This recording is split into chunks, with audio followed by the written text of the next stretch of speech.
I've been thinking a lot about this, and I've been looking forward to it, which is good because I haven't had a lot of mental space to be looking forward to anything other than what's happening right now in my life, which is too much already. So I'm very happy to see your faces, and there are a few faces that are a little familiar to me, but we don't know each other very well because you're from other cohorts. So in the interest of what we want to do together, and we will talk soon about what it is that we want to do together and figure that out together. I'd like to give everyone a moment to introduce themselves. And to do so, you don't have to go through your CV. You don't have to tell us every meaningful thing you've discovered through this coronavirus crisis, blah, blah, blah, okay? But I would like us to say something about where we are right now at this moment, either how our body is feeling, or physically what room and what space we're occupying, or more widely understood where we are at this moment. Okay? And we'll do that by way of introducing ourselves a little bit. Adela, do you want to start? Sure, I'm happy to start. I am in Portland, Oregon. My name's Adela Bassane, I should start there. And I'm in the current cohort. And I'm in Portland, Oregon right now. I'm in my house. I'm in a room that has been my study, although since most of my work has been outside of this room, it's really filled up with the kind of history of my work rather than, and because in my work for my congregation during this period, I've been kind of nonstop zooming. I actually have not in all these weeks turned this into a room where I can actually be not surrounded by all this stuff, right? So and I'm coming here from a Zoom conference for Tikkun Olam social activism that's happening in, would have happened in person in Washington, D.C. And so I'm kind of dropping out of that mode into this mode, that mode of listening a lot to people that I don't know very well or know at all, to being with people that I do know. And that is so exciting to me. So that's where I am. Thank you. Aviva? Hi, everyone. Okay, so first of all, I'm in my house. Sorry about the weird lighting. After I speak, I'm going to try to get more lighting on my face so you can see me. I am at home. Everybody's at home. A lot of my kids are here, so my house is filled up. So I had to find a little nook and cranny where I could claim as my space. So I did that. And more or less like everyone else, I'm trying to figure out, where do we go from here? And what does my new job and family situation look like as a Jewish educator? We're heading into the summer, which is usually a little bit of downtime and more uptime with family. And now everything's gotten smushed together. So I'm just wondering where we go from here. Thank you. Ross? Howdy, y'all. This is Ross. I'm in Philly. That's where I live. I guess where my mind is a bit, I was thinking about this. Like, I'm never bored. I know they talk about people like, oh, I'm doing all these hobbies. I'm like, I don't have time for hobbies. I have 2 children that are, they're schooling, and my wife and I are both working full time. But I have a little bit of what has been used as a synonym, but I'm seeing it differently, of ennui, of where every day is kind of blends into the next, and it just kind of like seems like every day is the same as the last. Where usually you have things where it's like, oh, what am I looking forward to? The exciting trip or something that's going there. There's not as much of that right now. But so yeah, that's where I am right now. Thanks. Shelley? Hi, I'm in the suburbs of Philadelphia, not that far from Ross, in my little office. I've been, depending what I'm doing and how many things I need around me, I'm in different rooms for Zooming. I realize when I'm presenting something, I need like to be in a big table with all my stuff. So, but here, since I've noticed the difference in Zooms when you're in the receiving end or the presenting end. I'm in different spots for that. I don't know, I think the last week or so, I've just noticed a shift in me that has been about just realizing that this is kind of here to stay for a while. And so what is, the first couple weeks we're really responding to everything, learning Zoom real fast and getting everything up and running in our little chavura of or Zarua and converting everything. And I'm still spending a lot of time on that, but I realize I can't burn myself out doing that every second. So what's life going to look like in more balance with doing all the things that it takes to be responsive and be there for the folks in our community and programming, but also having some creative pieces in my own life that bring light and color in, because I can't just, be work. You could, like Russ said, the days blend in. You could do that, but my goal now is what balance of creativity and feeling joy from inside, from other things than from work, or is where I'm at right now, I would say. Thank you. Thanks. I was going to go to Annie, but we're going to skip to Deborah for a minute so she can introduce the person who just ran away. He doesn't have to be on camera if he doesn't Come here, want to. Cookie. Come here. Oh, this is Amiel. Amiel, can you say hi to my friends? Hi. Amiel's just playing baseball, he was telling me. We are sitting in Atlanta. Would you like to go carry the seltzer up? Thanks. We are sitting in Atlanta. There are 6 of us in our home, ages 5 to, the kids are ages 5 to 16.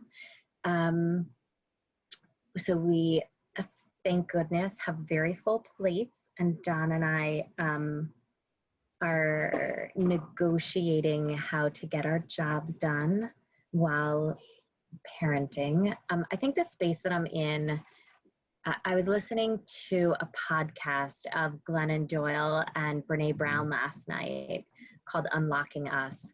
And Glennon Doyle talked about imagined space, imagined reality, right? Like what goes on in your imagination, not what you see in front of you, and she talked about it as being just as real as what's going on right in front of you. That's legitimate reality also. And I found myself so taken by that, yeah, I can live in that imagined reality right now when my minute by minute, hour by hour reality is a little bit overwhelming. So that's the space that I'm in right now, sort of living on multiple planes at once.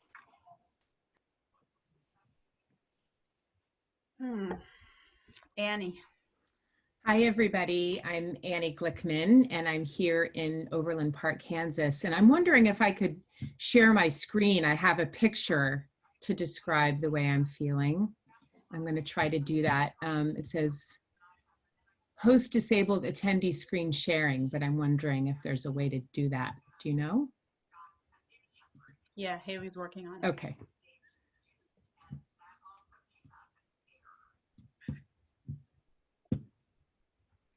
Okay, You want to step back to you while Haley works on it? Okay, let's try now. Here we go. Okay, great. Okay. I want to know if you can see this.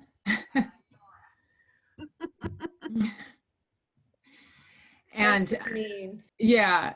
And so I'll just explain it from my angle. I had been with an organization for close to 18 years.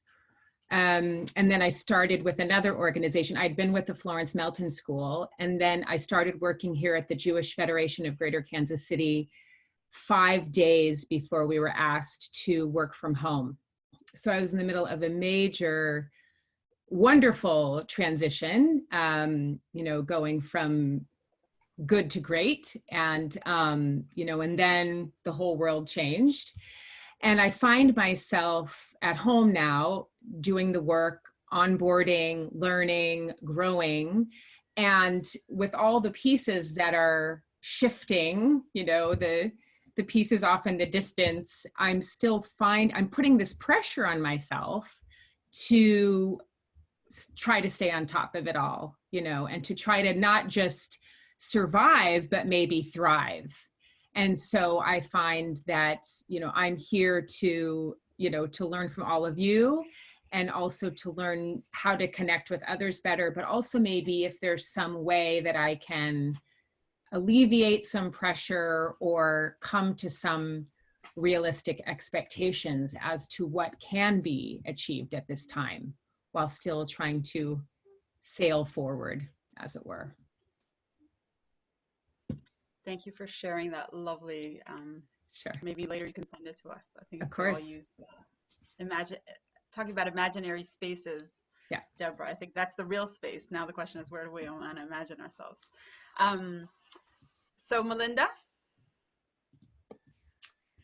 Hi, everybody. So I'm in Cleveland, Ohio, and I've actually been doing really well. I enjoy working from home. So I've been home since March 9th, and I've really been enjoying the time with my family. I have 3 teenage boys, so I've been enjoying the extra time with them. And I've kind of been holding on to the concept of Shemitah in terms of like, even though we're working through this time, I've been holding on to that as like as this being a sabbatical of sorts, even though working, but still like having the space to kind of re-energize and revision in a different way. And that concept of like the Shemitah year is helpful for me in thinking about the unknown and not knowing when this is going to end. So the fact that the Shemitah is a year, like that kind of actually helps me think about the longevity of this. So I've been doing okay with all of that. And work-wise, we're planning 2 weeks at a time. That's like all we're planning. So anything, you know, we're just doing it in 2-week increments. So that's all been fine. Although today, I think the reality of the change of this summer, or the lack of camp and whatever other plans we had, I think that started to sink in today. So I think I was a little bit sad, and then I hopped on this call and I got so excited because I'm like, oh, my friends. I was like so excited to see all your faces. So I'm really, really happy to be here with all of you. Thank you. Andrea? Hi, everybody. I'm Andrea Lieber. I'm in Baltimore, Maryland. And this is my 3rd Zoom call of the day. But it's like, it feels like Monday morning. I don't know. I feel like I'm in a great mood. I think it has something to do with the fact that in between my Zoom calls, I took my middle daughter, who's 15, to a drive-by birthday party with her friends. It was so great to like be in the car and get out and like see the kids on the lawn, you know, 6-10 feet apart.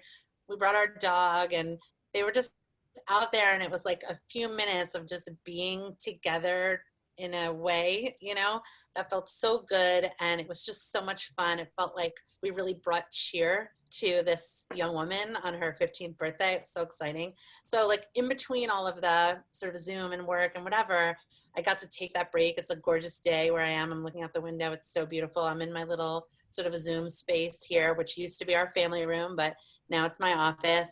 And, you know, like, I don't know if it's just that I'm getting used to it, but, I feel really good today. I'm happy to be on this call.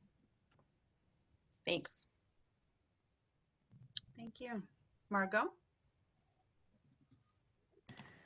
Hi, I'm Margot. I know everybody but Andrea on the call, so hello. I'm actually a 5th generation Baltimorean, but I live in Colts country in Carmel, Indiana. I work for the Jewish Federation of Greater Indianapolis. So I'm in Carmel, I'm at home. It's beautiful here because it's sunny and everything is flowering. So it's really lovely. I'm in our guest room with my husband's weird Stonehenge art behind me. That has been part of my life for 20 years. So I'm going to change the background. But it's not my favorite piece of art. Where are we on the inside? It's been a really interesting time work-wise, and I have two daughters at home, a 7th grader and an 11th grader, and fortunately they've been pretty self-sufficient school-wise for the most part. Our camp hasn't been canceled yet. I expect that to happen this week, so we'll have to manage that. But for me, work has been really actually challenging because I started supervising a new group of folks right when I got back from our time in LA for the current M² group. And that was really hard, but now it's getting better because it just is. And it just feels like a lot right now. Indiana also is, quote, opening up today, which is creating a lot. I'm sure Deborah can feel this, is creating a lot of really mixed messages, not so much in my organization because we're not changing anything, but in life. So that's really going to be interesting to see. So there's a lot of flux here, but it's pretty out. So. Haley, you want to share something? You don't have to, but we'd love to.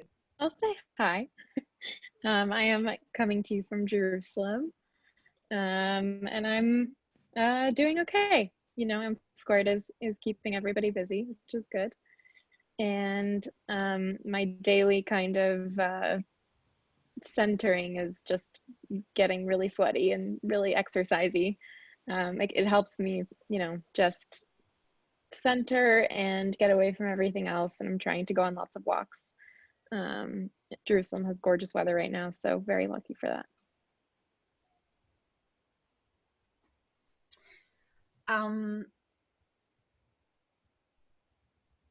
Yeah.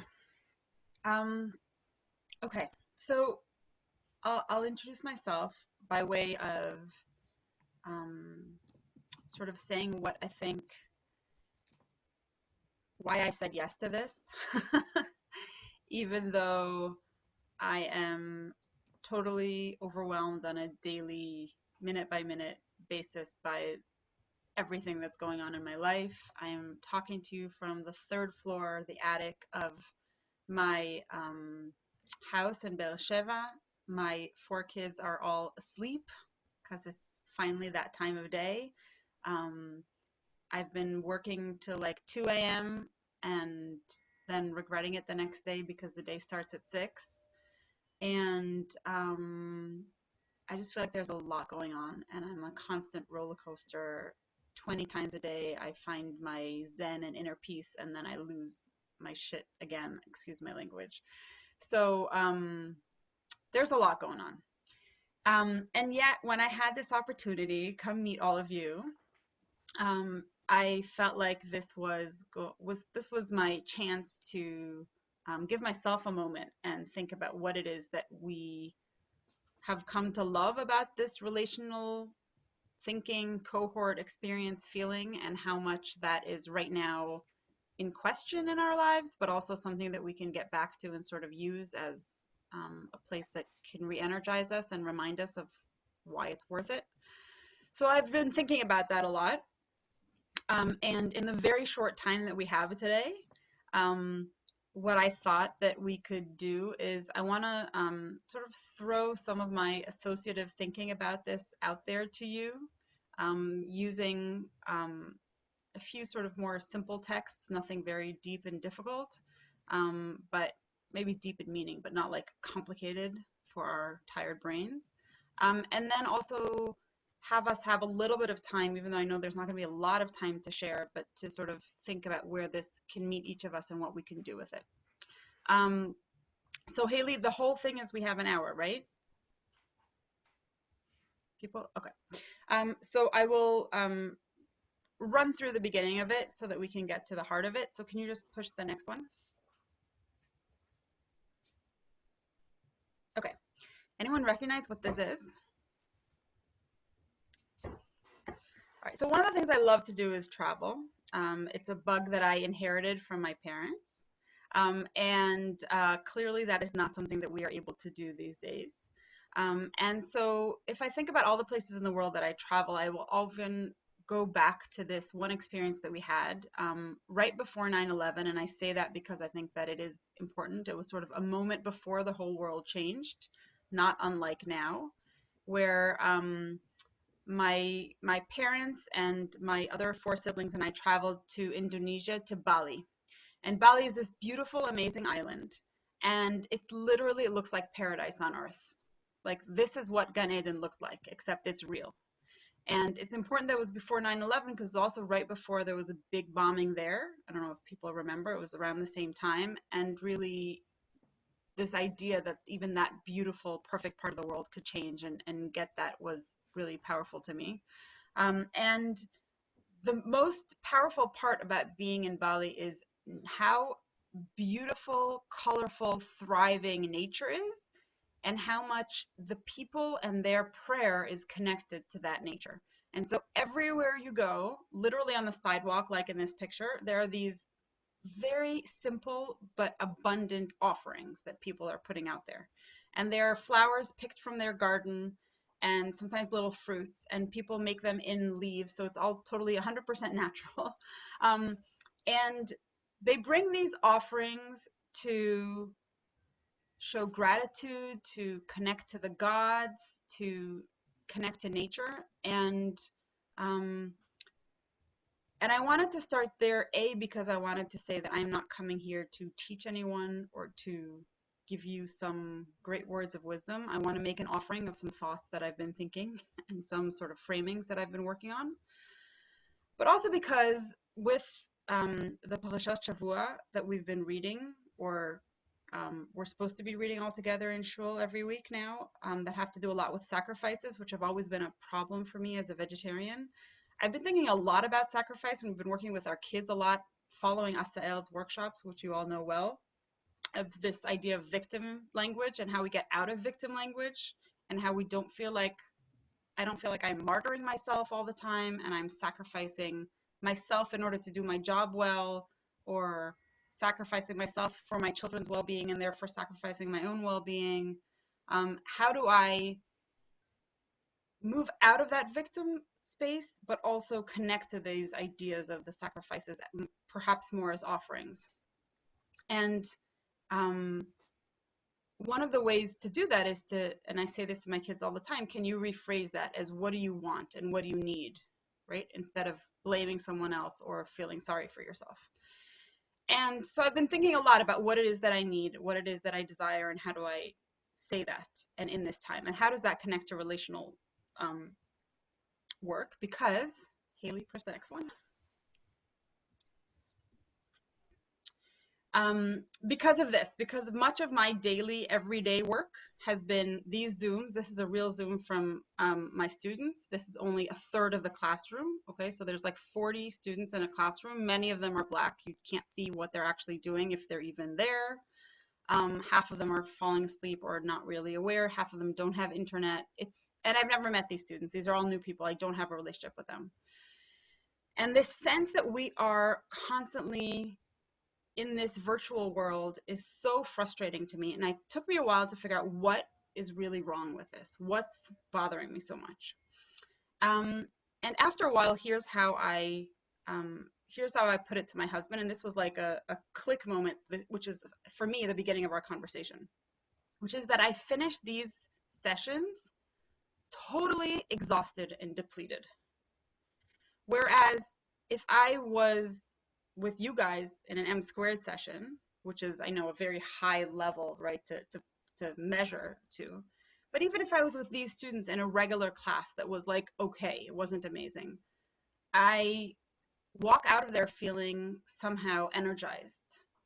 I feel like something happened there. There was some interaction that left me maybe also confused, maybe also feeling like I didn't do the best job ever, but I got something back. Whereas with these Zoom sessions, I felt like it was just throwing things out there in the world and getting absolutely nothing back, and it left me empty.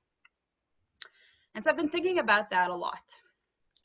And I'm trying to figure out how we can name that and how we can maybe get beyond that for ourselves. And if we manage to do it for ourselves, right, not just getting everything done, surviving, as Annie said, but more towards a place where we can maintain these connections, these relationships, and thrive through them, even in their new, distant, disconnected world.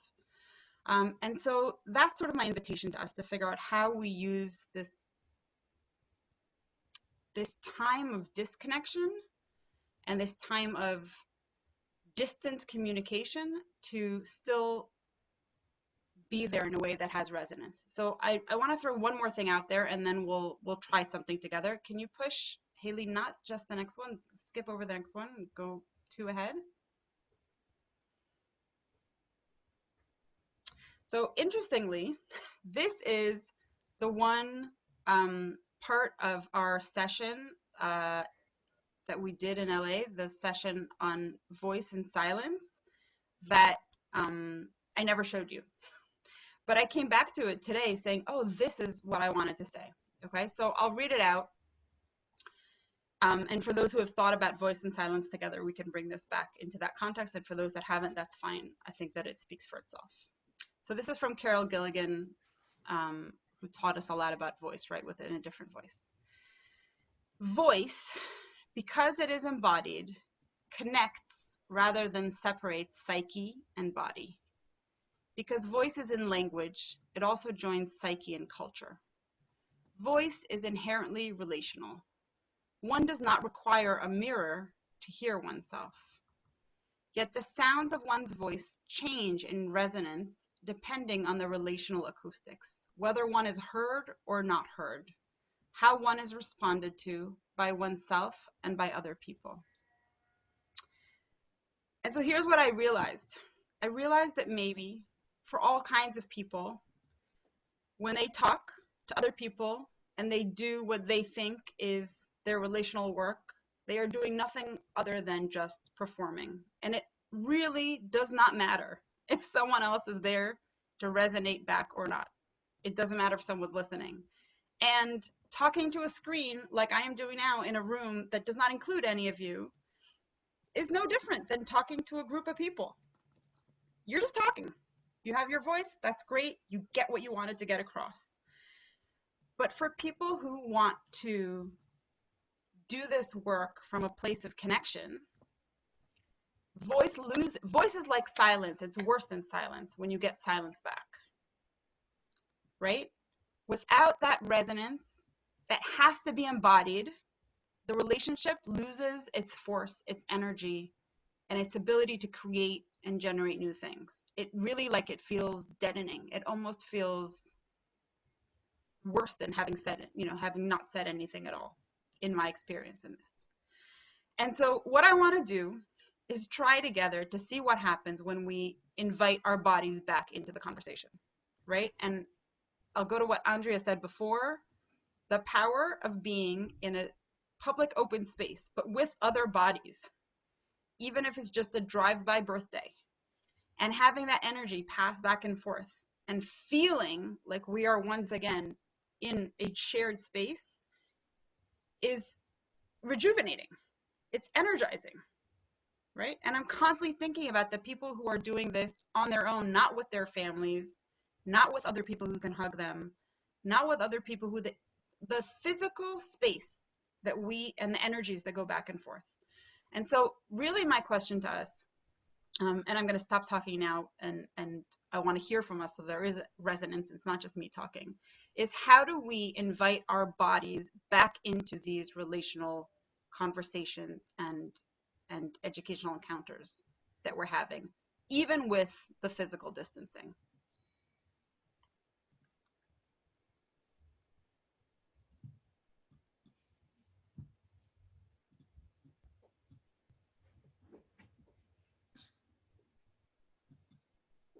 It's such a good question, because I was thinking how the past couple of days I've been my body's been like speaking like you have to get out of here, you have to move, move. Like there's some urgency. So there's been a big disconnect. I don't know the answer, but I'm just resonating with that question, because it's like bubbled up more than ever, that my body's like yearning for much more movement than it's getting.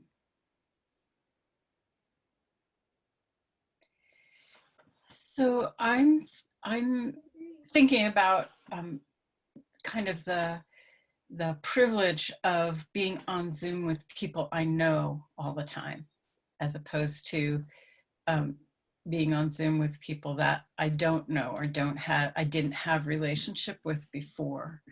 And I think that diminishes the performative aspect of it a little bit, because but also, this is going to sound weird, but hiding my image also helps me diminish the performative aspect of it, because it helps me forget that I am being observed at the same time that I'm working, which is a weird thing, right? I mean, we're always observed, but the reflection of the screen makes it so much more present in,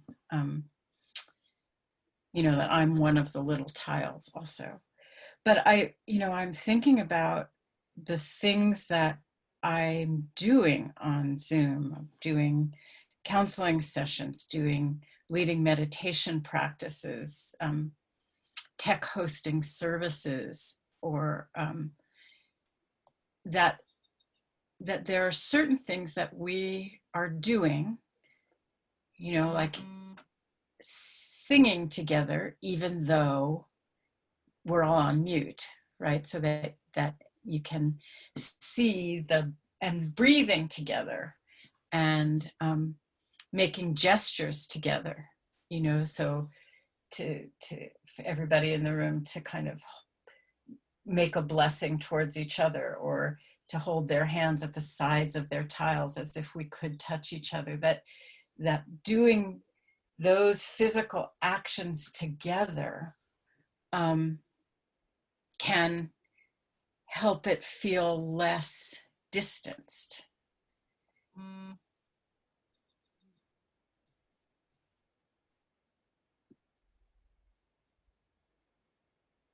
I'll add something. So, Adela, what you just said really resonated with me. And to give a very literal answer to Tanya, your question, I find it really distracting to see myself on Zoom. So one of the two things that I normally do, especially if it's just me and one other person, I only do active speaker window. So I can only see the person talking. And just now I discovered hide self view. I didn't know that was a thing. And I think I'll probably do this for the rest of forever on Zoom, because it's so distracting to me to see myself. And I saw a meme, or whatever you want to call it, on Facebook the other day that was a Venn diagram. And it was, or it wasn't an event, it was some image of like the things I do on Zoom. 90% of the time I'm looking at my dumb self. 10% of the time or 9% of the time I'm looking at other people, and 1% of the time I'm actually participating. So like, we don't see ourselves in daily life unless you're looking directly in a mirror, or you catch a reflection of yourself. So to be constantly literally reflected back at yourself while you are trying to be present is so difficult for me. I have such a hard time with it. So hide self-view is going to be my new best friend. If I could just jump in here, it's such a tension though, because actually, Tanya, when you put up this slide of your Zoom class, and you were talking about like what it's like to speak to this group, and like half of them are not there, they have, just names, or if you hide non-video participants, you're just looking at yourself. It's such a tension between wanting to respect the student's desire to be hidden, and maybe their need sometimes. I mean, so I teach college students, and they're from all over the country, all over the world. And some of them are at home in places where like they don't want to be seen, or in situations where they can't have their video on because there's like kids running around, or there's a lot of noise. And so you know, we want to respect their desire to not have themselves, not be looking at themselves, not have themselves be seen. But I'm so desperate to see them, you know, like I really want to see their faces. And part of it is selfish. Like I want that energy back, but I also miss them, you know, and it reminds me of, it's a little triggering. Like it reminds me of being in class and having that moment where like you see that people are hiding behind their laptops, or, you know, they're not really paying attention. And it's so demoralizing as an educator to be in that position. So I feel like Zoom kind of magnifies that. And especially where I want to give them the opportunity to take care of themselves by not being seen. Doesn't really answer your question about how to bring the body in. I think it does answer the question by opening it up further, right? By figuring out where does this resonate and what other questions are related to it. My kids are pretending to learn through this long distance sham that's been going on for weeks now, at different ways and different ages. But my 10-year-old came today, walked into my bedroom where I was trying to work on my laptop, and she was like huffing and puffing, and she said, "My teacher just told us that the Ministry of Education said that we absolutely have to turn on our cameras during Zoom." And I was like, "Or what?" And she said, "I don't know, but it's not fair." You know, so there's this sense that like, and I really hear you. I mean, and I'm always jealous of Adela, who said that she has this ongoing relationship with the people that she's Zooming with, because I think it is very different. I was struck even in our opening, sort of introducing each other, I at some point I stopped and I said, "Stop listening, just watch." And everyone was smiling and your eyes were shining, and we were all like that. You could feel the energy moving in, as opposed to sort of this deadening separation that happens. And I think that when we think about our language, we talk about wanting to be seen, right? And wanting to be heard. But we don't talk enough in our cultural language about wanting to be felt and wanting to feel each other's presence and to be in each other's presence, and understanding what that does as well to our sense of being able to be with someone and feel seen and feel heard. But that goes far beyond just, you know, the image. Yeah, so thank you everyone for that. Does anyone else want to share? Well, you made me think about something, Tanya. I found it strange now to be on an actual phone call where I can't see the person. Because at work, I'm either on Zoom or on Teams. And if it's on Teams, if I need to talk to somebody, we're video conferencing. But we're not actually talking, for the most part, on the phone. And it's this odd reflex now that I should be able to see you. Like, why would I just want to call you? And that I've just found interesting. Just to add to that, Margot, like I had actually started doing that months before this, where I was doing almost every single one of my meetings that was important on Zoom. Because it was, I mean, we've been using Zoom for a while now, and it's more effective. Like, I mean, I'll do a phone call if it's quick or I need to grab someone quickly, but if I can plan it, it's going to be Zoom. And one other thing I wanted to add, like one of the things that's been really successful for the programming that we do, and if you remember, like I work with people in their 20s and 30s. We actually have an in-house matchmaker as one of our programs. And like dating is becoming, like, I mean, you can read some articles about this, but like people are desperate for dating. And it's really interesting where dating, when you're talking about something that was such a, you know, I'm not gonna say for everybody, I know we're talking about in the Jewish community and definitely maybe in the Orthodox community, it wasn't as physical, but I think there's physicality within dating. It's become something where you're not with people, you know, you're not going out on physical dates, but people are having these dates over Zoom and doing things of that nature.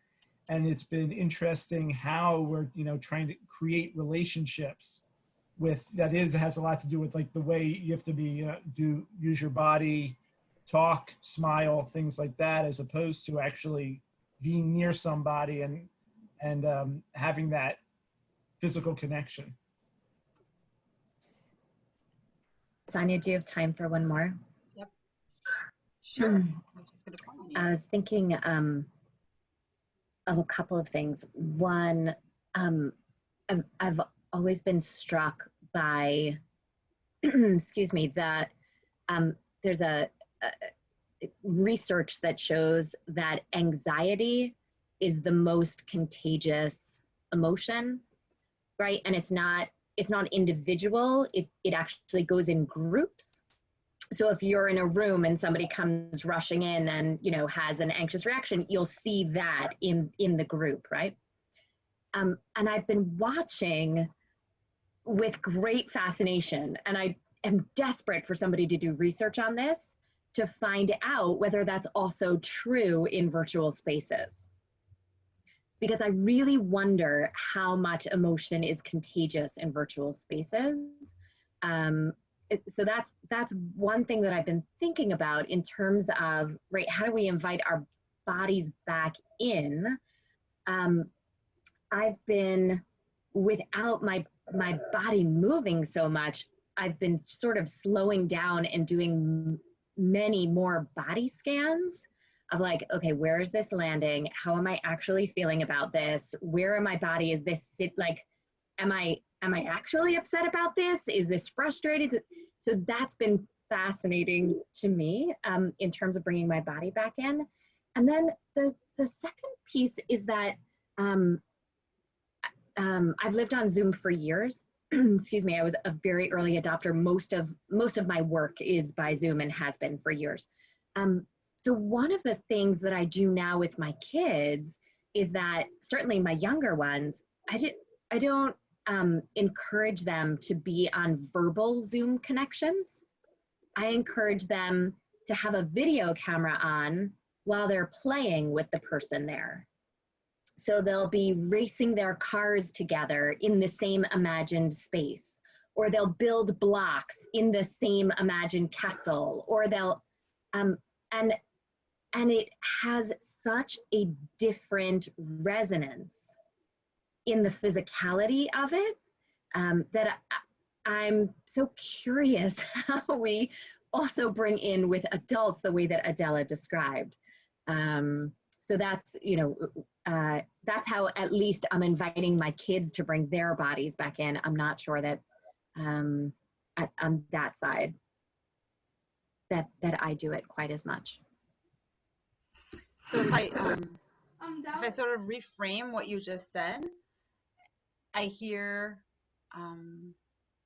that maybe part of what's so sometimes frustrating about these virtual relationships that we're all having is that they are inherently productive. They are timed, they're scheduled. We're supposed to be doing something, right? It's like another meeting and another meeting. We come in, we have a certain amount of time. Here are the people. This is what we have to do.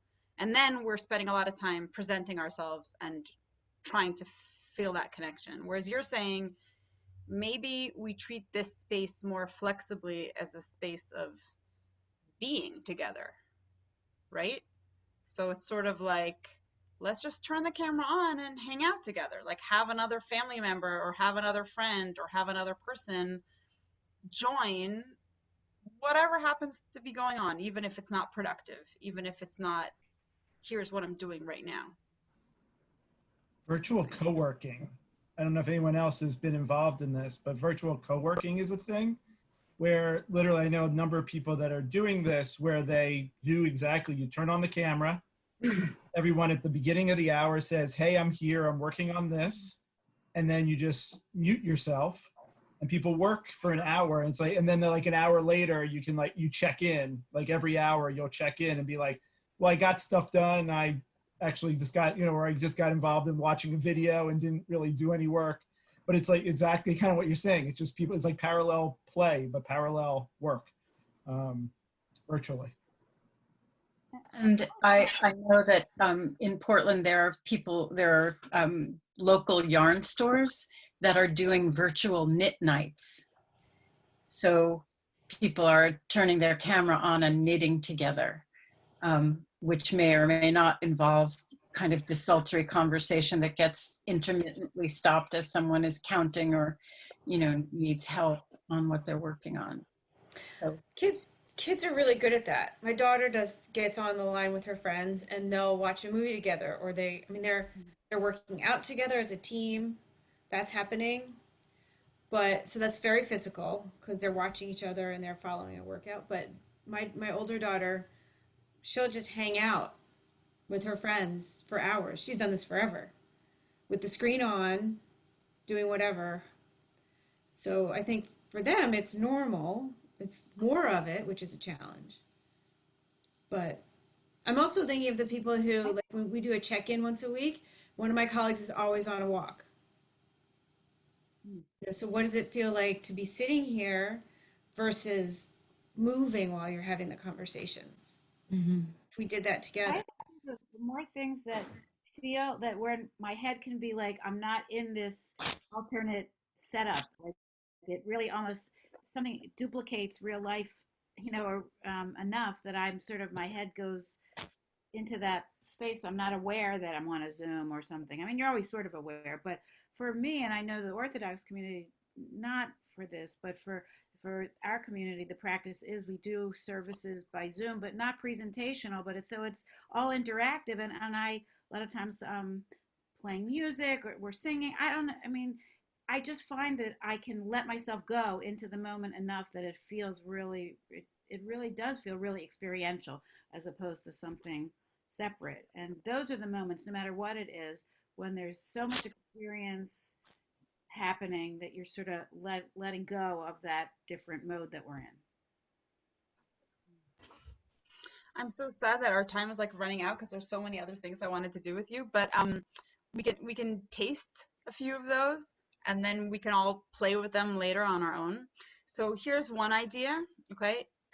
Get really close to the camera so that most of what everyone else, and maybe Haley, take the share screen down a little bit so we can all, or people can play with it and we can just all see each other big. So just for like a moment, let's just see what happens when you get really close to the camera and leave mostly your eyes, just to sort of look into each other's eyes for a moment.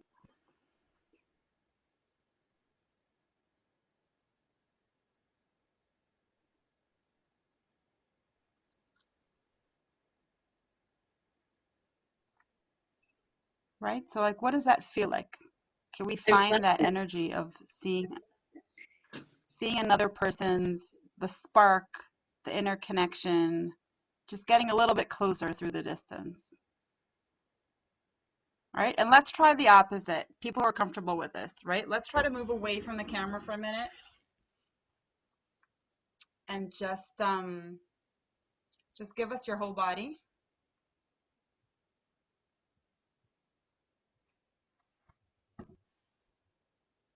I feel like now I've lost everybody. Oh, there we go. Okay. Half the people froze. I don't know if that's just me.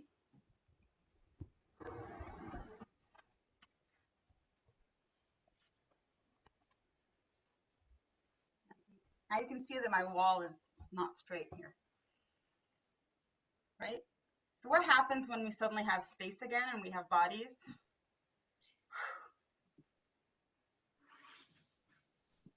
There we go.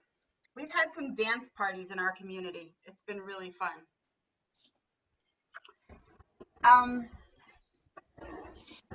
So Haley, can you get us back to the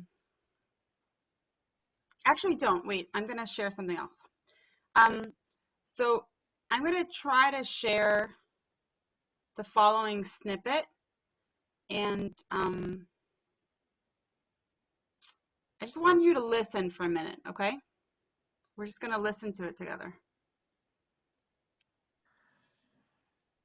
Incredible to be in my body, to not have this be an abstraction. Lately about how Descartes has so much to answer for. This idea, I think, therefore I am, which but our Western culture is so built around this way overly cerebral, disembodied institutions, and we're so impoverished. We're so much smaller for it. So much smaller. Yeah. During it's so funny that you're saying that, because during my cancer I used to just chant all the time, and I'm in my body. Therefore, I feel therefore I am. Yeah, I feel therefore I am. Yeah. I feel therefore I know. I can feel my existence. I feel my body. I feel the breath. I feel the living, breathing fiber that is humanness, you know? And I think this notion of objectivity, as if that were ever possible, as if the brain could somehow separate you from your subjective self, has created a level of disassociation on the planet. You know, you can get yourself into some mindset which keeps you from opening your heart. I was a neuroscientist there, and art of language, how a Buddhist word. I think that is to me the most exciting thing about being alive right now, is rewiring ourselves and reconstituting ourselves to understand that this is all connected, not only here but outside of us. Yeah. You know? Yeah. Like that's now, like where we get out of this, you know, you can't dominate people without separating them from each other and from themselves. The more people get plugged back into each other, the more impossible it will for us to be occupied.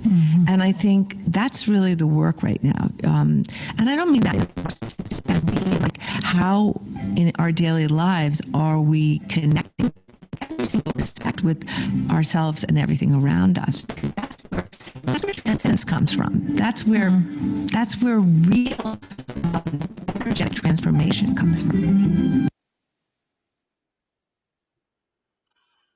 Sorry I sprang that on you, but I felt like I wanted to try hearing it instead of reading it, not as a text that we see, but sort of hearing it. So it comes from an interview. I'll send you the link later if you want, between Krista Tippett, who has this amazing podcast called On Being, and Eve Ensler, who wrote the Vagina Monologues.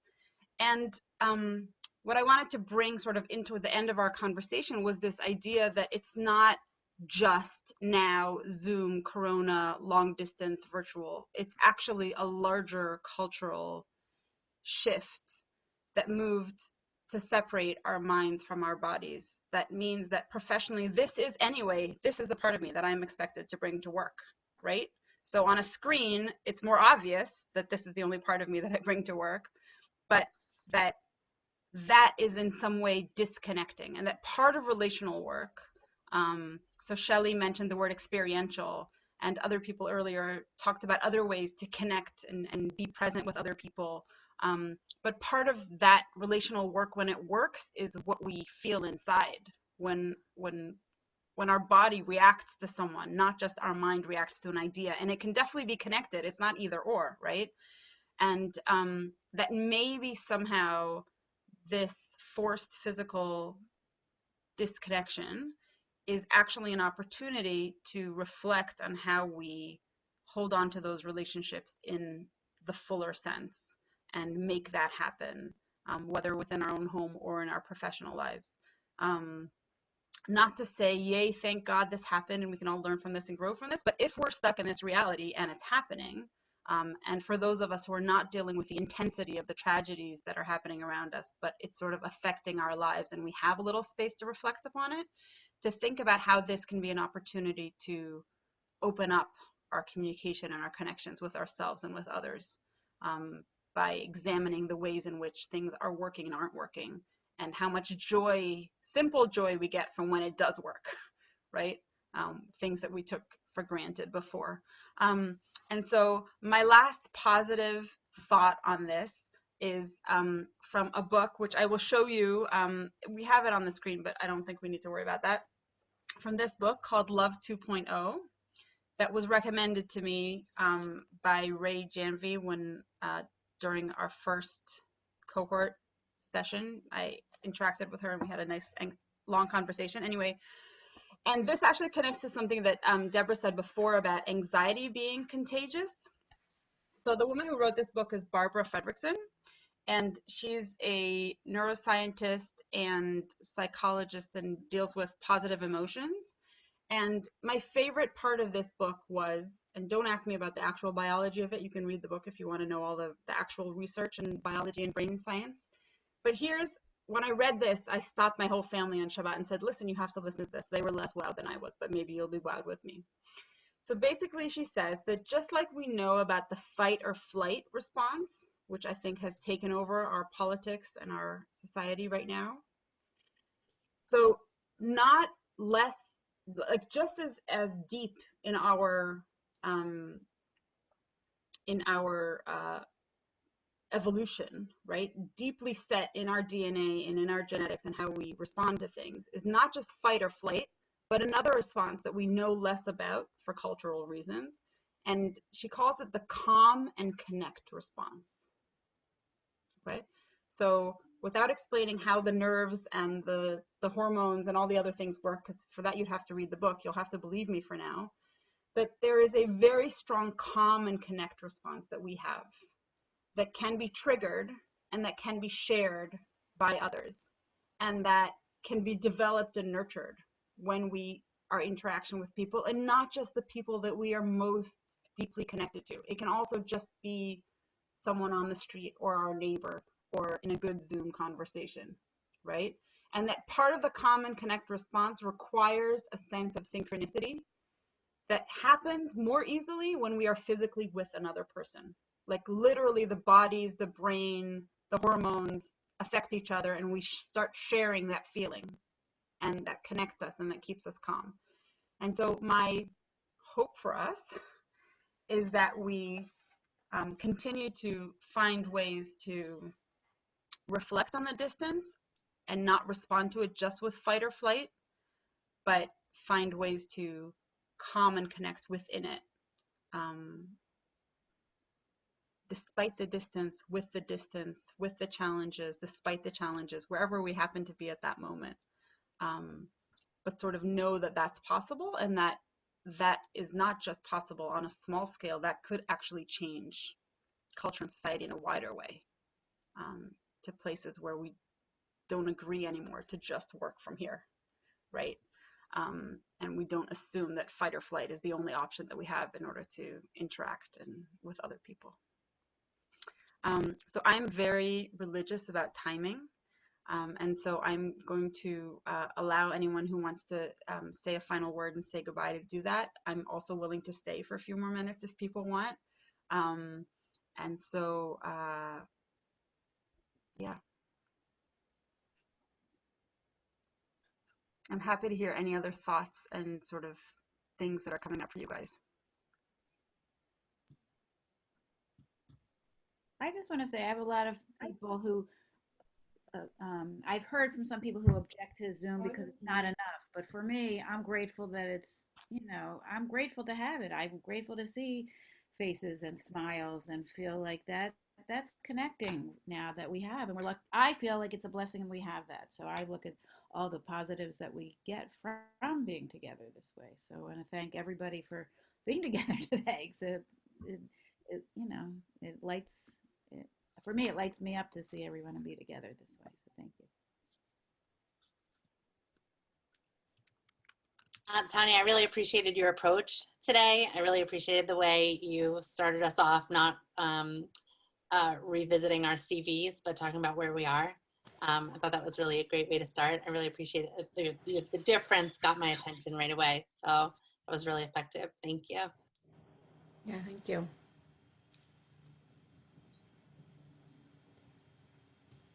All right. Thanks so much, everybody. Thank you. Stay safe. Bye. Bye.